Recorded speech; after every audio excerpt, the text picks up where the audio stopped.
I joined a nature conservancy crew on their last trip to the Seekonk River to monitor young fish populations.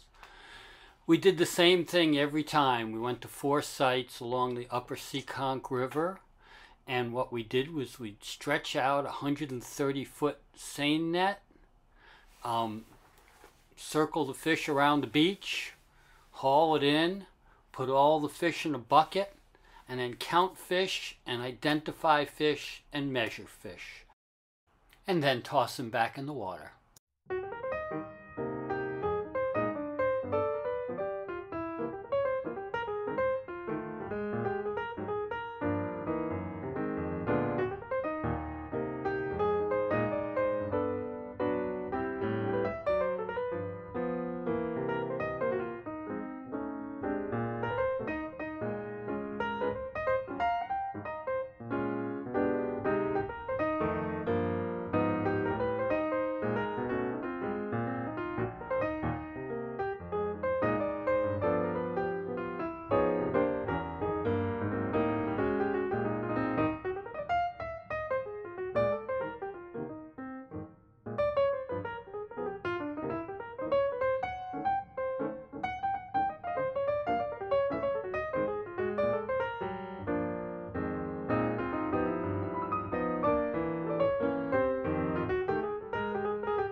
This is what it looks like when we haul in the net. You know, it's a pretty big net. You slowly drag it in, and right at the back of the net, and right in the center, there's a little place that's got, you know, a smaller mesh net, and you basically catch all the fish in this little thing, and then it makes it easy to dump them into the bucket, and in the bucket, which is full of water. And then we put an air bubbler in it while we're holding them. We count all the fish. So this is what it looks like as we drag in the net, and you'll see us dump in the fish. And I don't show you each time we put out the net and drag it in because it pretty much looks the same each time.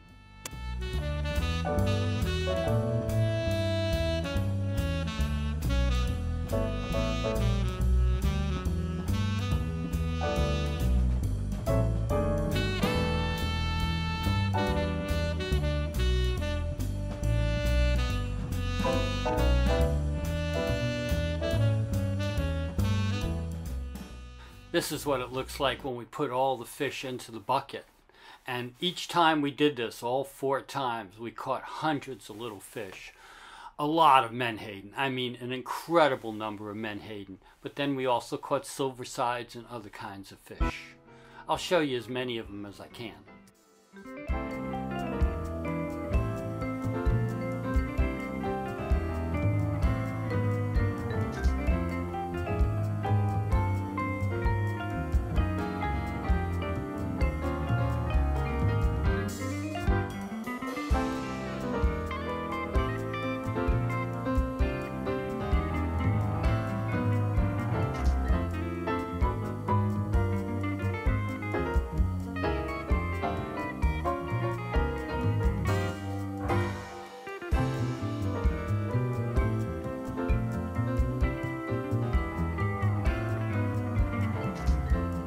Release him.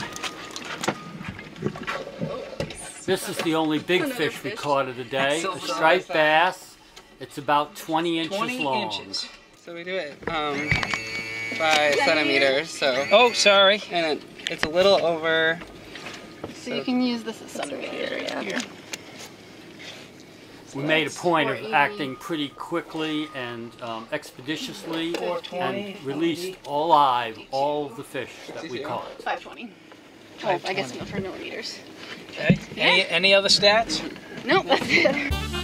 This is what the bucket looks like with all the fish and plus leaves and sticks and anything else that got dragged in by the net. 13. This is the fish measuring table where we both identified and measured fish. We didn't measure all the fish. There were just too many menhadens and silversides to do that to all of them. But we got representative samples. 7. And anything other than the fish that we saw millions of, we measured all of them. 8. 10. 10. 8. 7. 7. 8. This is what happens when you're just counting the menhaden to release them.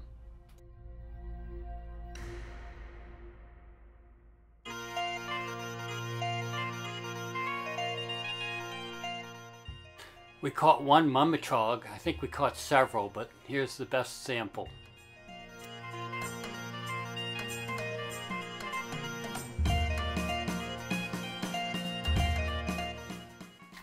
We also tested the water quality everywhere we went.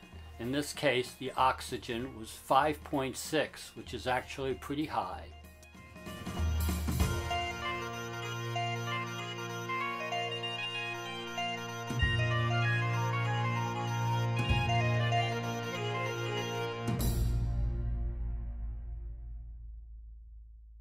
Our second site was right near where the 10-mile river comes in. That's the railroad bridge over the 10-mile river, and right behind it is Omega Dam.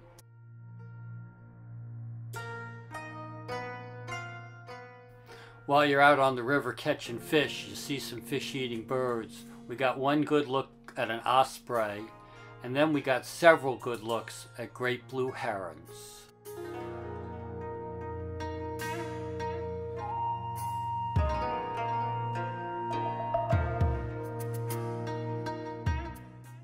Here we are collecting the fish near Omega Dam.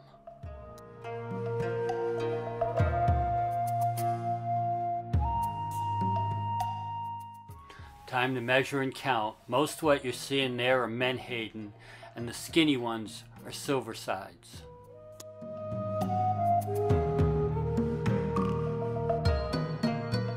This one's good. You can see the spots. Yep.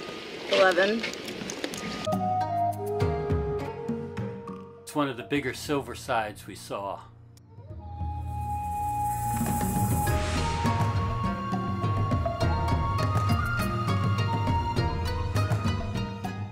And that's a yellow perch, which we only found near Omega Dam, which makes sense because you've got the fresh water coming out of the 10-mile river.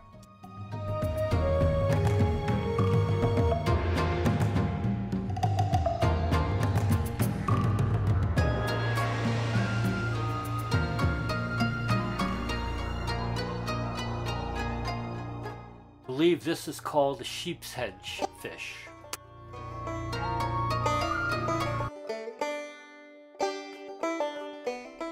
And this is the biggest crab we caught all day. This is a green crab. We mostly caught blue crabs.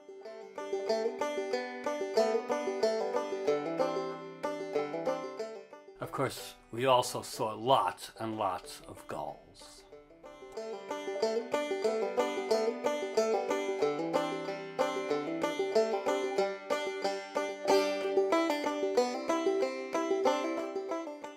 Hauling in the fish one more time.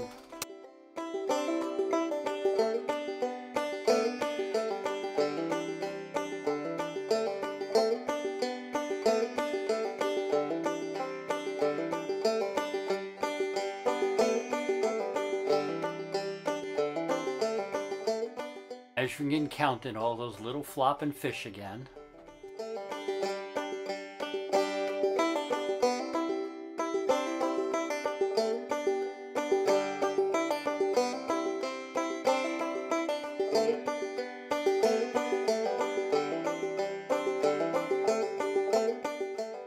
last sight of the day was over by the State Pier, or the Festival Pier in Pawtucket, right across from the Tidewater site where they're supposedly building a soccer stadium. They collected up one more load of fish. I stayed on shore because that was where I'd gotten on and it was time for me to get off. And they were going to collect the fish, do the counting and measuring, and then they were going to head back down the bay to where they'd started the day and tie up the boat.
Distant shot of them counting and measuring fish, and then it was time for me to say goodbye.